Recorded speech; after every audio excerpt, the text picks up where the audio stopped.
Learning objectives. After completing this module, learners will be able to understand what are rights and their need in a democracy, understand and explain the 6 fundamental right to equality, right to freedom, right against exploitation, right to freedom of religion, cultural and educational rights, right to constitutional remedies, understand and describe the expanding scope of rights.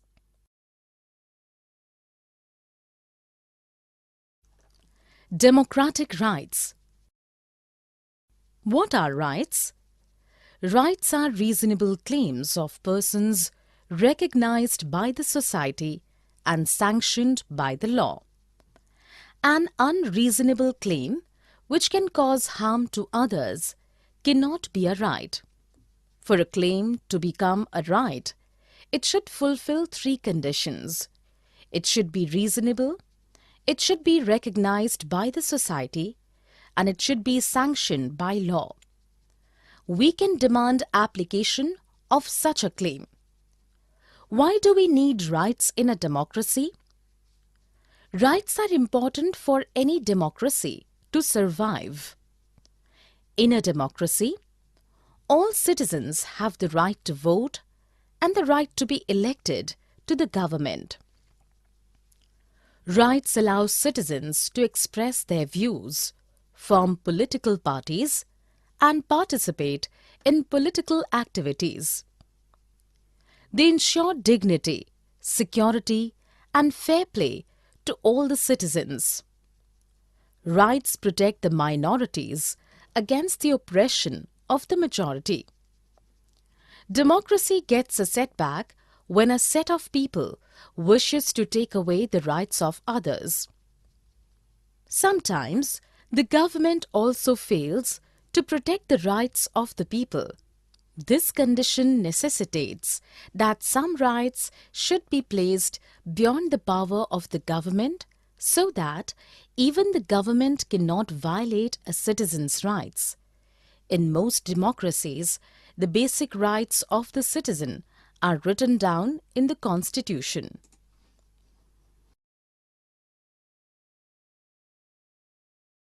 Rights in the Indian Constitution 1.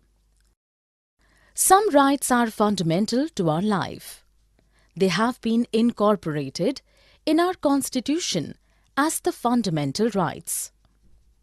The Indian Constitution has made provision for 6 fundamental rights. Right to equality.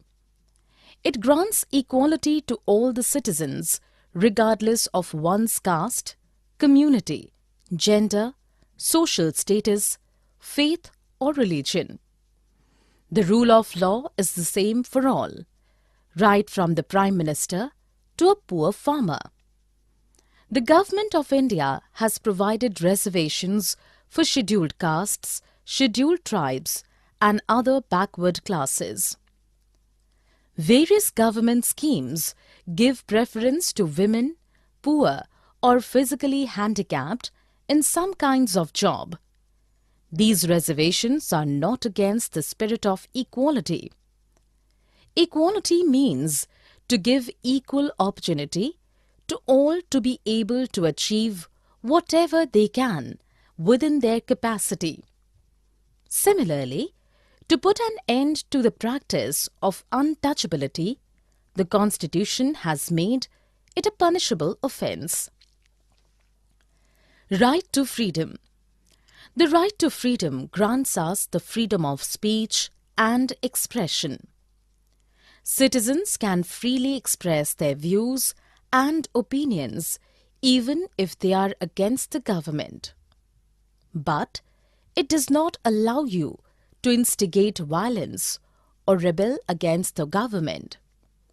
It grants freedom to form associations, hold meetings, carry out processions, rallies and demonstrations on any issue, but these activities should not disrupt peace.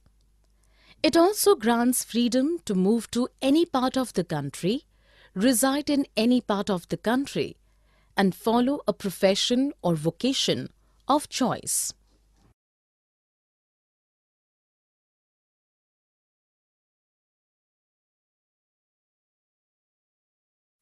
Rights in the Indian Constitution too. Right against exploitation. Through this fundamental right, the Constitution prohibits human trafficking. Human trafficking means selling and buying human beings to use as slaves or for other immoral purposes. The practice of bonded labor exploits a person by making him work either free of charge or for a paltry sum of his life. This is called beggar. The Constitution prohibits this practice by way of the right against exploitation. Lastly, the Constitution prohibits child labor. Any child below the age of 14 cannot be employed in a factory, mines, railways, ports, or any other hazardous industry like firecrackers and matches, printing and dyeing. Right to freedom of religion.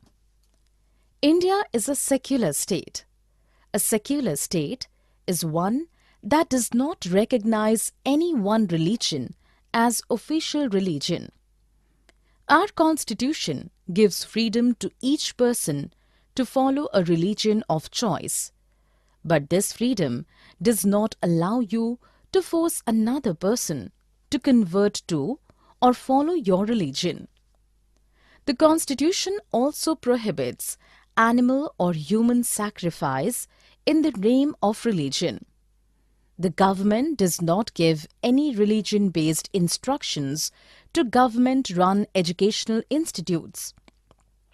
Similarly, the private educational institutions too cannot impose any religion-based activity in the organization.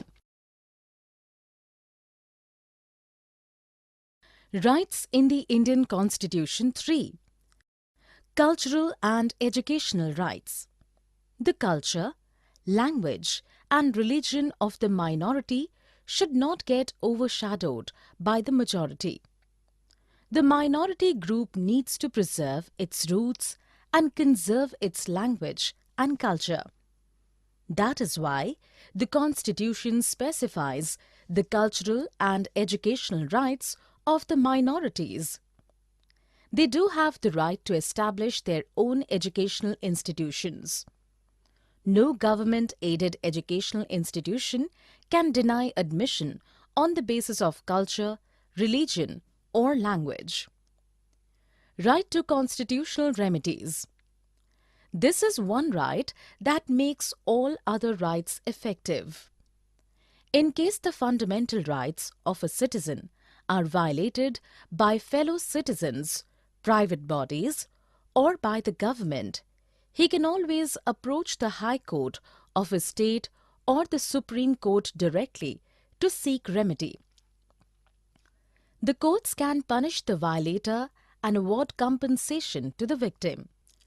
If a person is appealing against the violation of a fundamental right, and if it is of social or public interest, it is called public interest litigation or PIL. The court can take up the matter if it finds the PIL to be of public interest.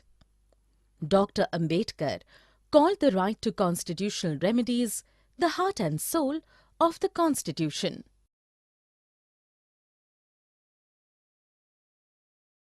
Expanding the scope of rights. Over the years, the scope of the rights provided by the Constitution has expanded. Some examples of expansion of scope of rights are: 1. The right to education has been included recently. School education has become a right for Indian citizens. The governments are responsible for providing free and compulsory education to all children up to the age of 14 years. 2. The Parliament enacted the right to information or RTI to the citizens. This act was made under the fundamental right to freedom of thought and expression. This right allows us to seek information from government offices. 3. Recently, the Supreme Court has expanded the meaning of the right to life to include the right to food.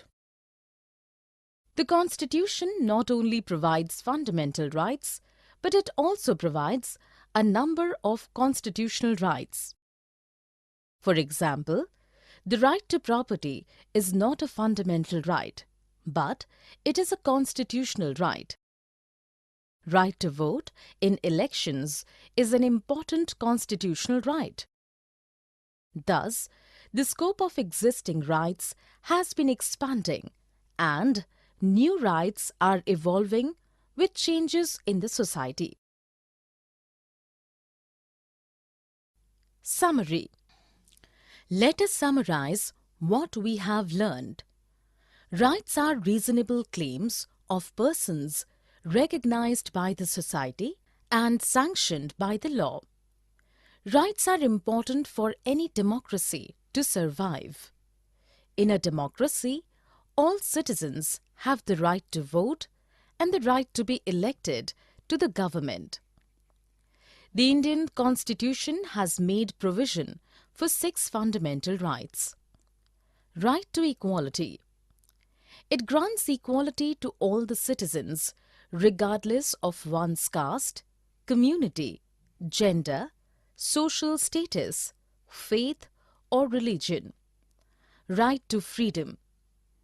The right to freedom grants us the freedom of speech and expression. Right against exploitation. Through this fundamental right, the Constitution prohibits human trafficking, bonded labor, and child labor. Right to freedom of religion. Our Constitution gives freedom to each person to follow a religion of choice. Cultural and educational rights. The Constitution specifies the cultural and educational rights of the minorities. Right to constitutional remedies. If fundamental rights of a citizen are violated by any person or organization, he can approach the High Court of his state or the Supreme Court directly to seek remedy.